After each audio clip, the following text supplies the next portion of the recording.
What's the worst thing a good guy ever did in a children's movie or show? In Home Alone 2, Kevin has his dad's credit card and access to tons of money, but all he gives the homeless pigeon lady who saved his life in the end is a useless ceramic decoration. Eternal friendship is great and all, but a bed, a heated blanket, or at least some hard cash would have been invaluable to her. SNL did a good sketch about this just last month. The whole entire Jedi Order. They go around the galaxy and recruit children younger than 10 into their space cult. Of course children want to join them, because who doesn't want to learn telekinesis and get your own laser sword? But they aren't old enough to decide that because their brain is still growing, and then they don't get to see their parents for many years. They are even told many times to ignore their feelings, and that is why some of them become Sith.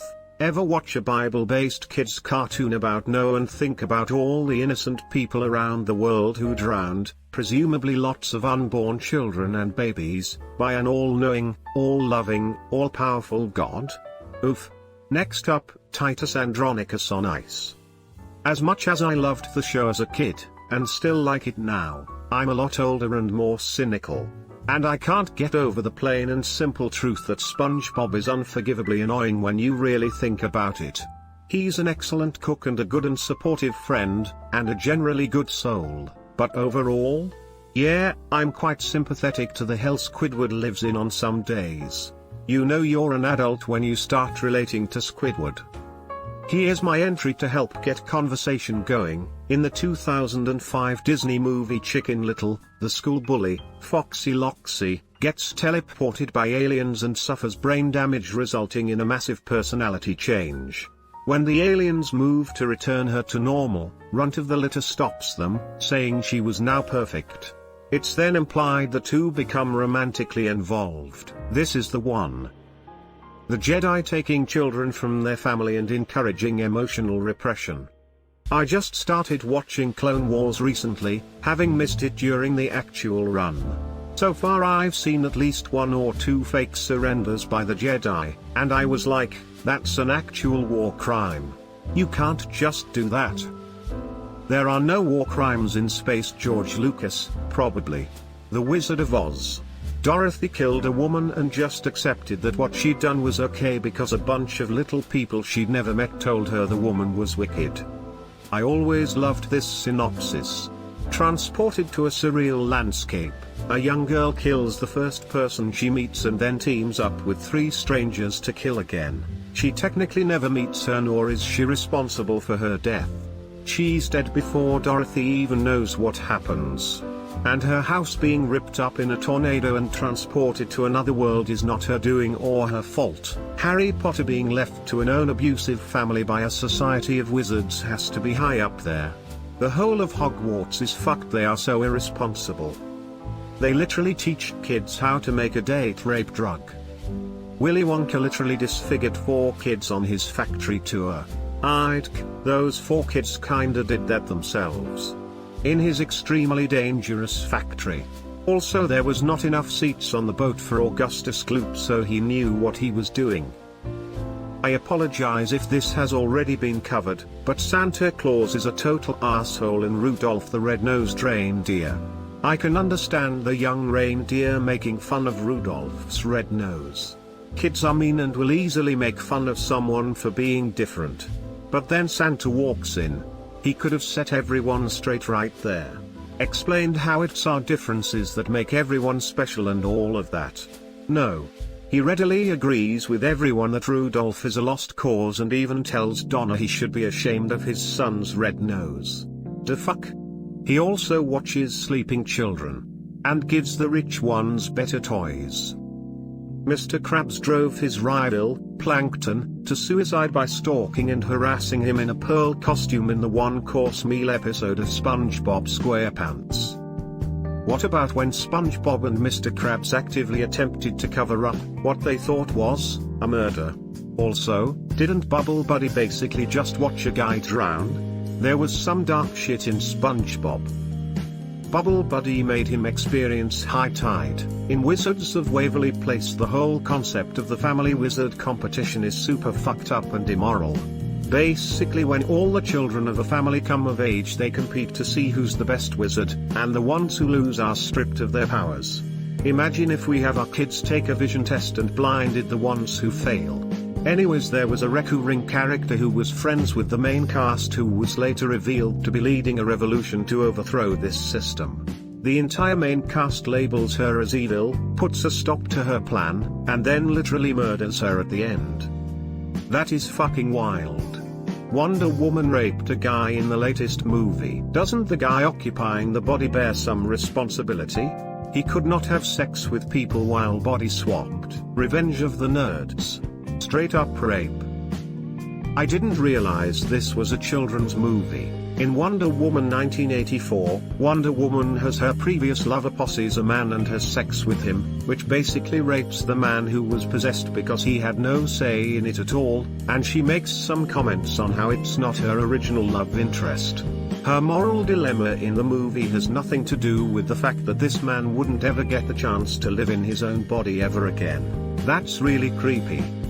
Woody pushing Buzz out of the window. Let's not beat around the bush. In Toy Story 1, Woody is a massive selfish prick who is jealous of Buzz and tries to kill him. Yeah. Woody really needs to get over his jealousy. Buzz is just trying to be kind to everyone. If he just accepted it, he could be good friends with everyone still, because everyone still likes him, but no, he wallows in his self-pity in a corner. Good guy, lets the bad guy live because killing is wrong. Bad guy, escapes jail and kills a bunch of innocent people. Good guy, whoa, hold on there, Buster. Good guy, lets him live again because killing is wrong. Bad guy, escapes again and kills even more people. Also, the good guy kills dozens of the bad guy's guards, but won't kill the bad guy.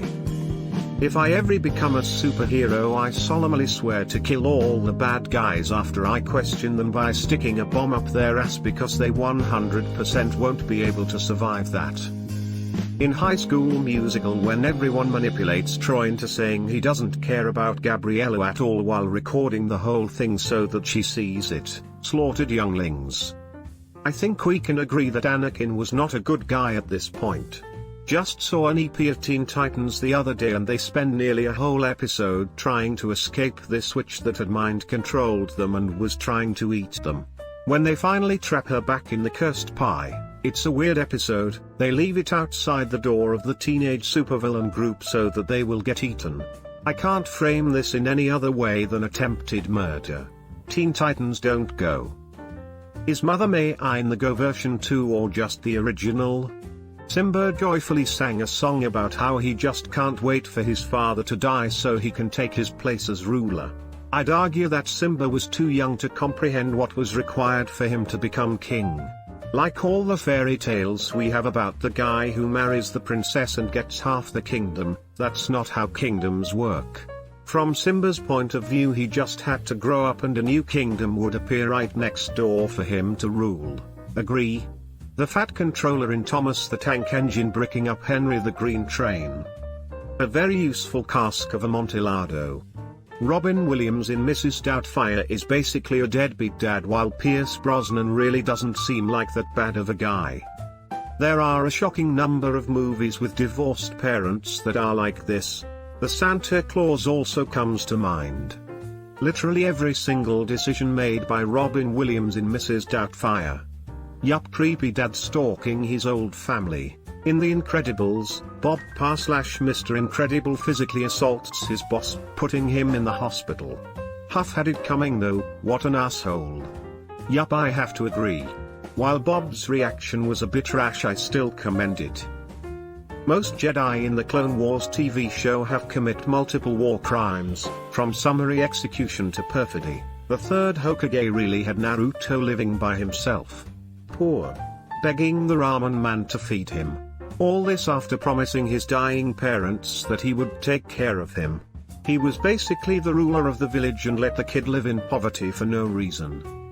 To be fair, the kid ate as much ramen as any 5 other kids, with one exception, of course. It's possible the third Hokage gave him the amount of food expected for a kid his age. Obi-Wan watched Anakin catch fire and become charred and burnt. Walked away without finishing him off and left him for dead.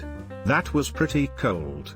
Least he could have done was put the poor bastard out of his misery, but Anakin had some messed up plot armor. Not only that, but finishing him off would have prevented, you know, Darth Vader. So I've never seen this ever posted anywhere else on the internet, but how has nobody noticed in the movie Muppets Most Wanted that Kermit the Frog is locked up in a Russian prison, the Gulag? Kermit and Tina Fey then proceed to have a song and dance number about enjoying their stay at the Gulag. My problem is that a Gulag was a Soviet prison for political rivals and enemies of the state, and where millions of people were killed in. Sounds like I need to watch this. That's like straight up propaganda.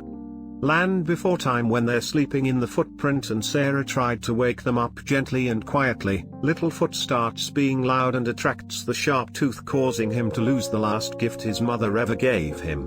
A tree star.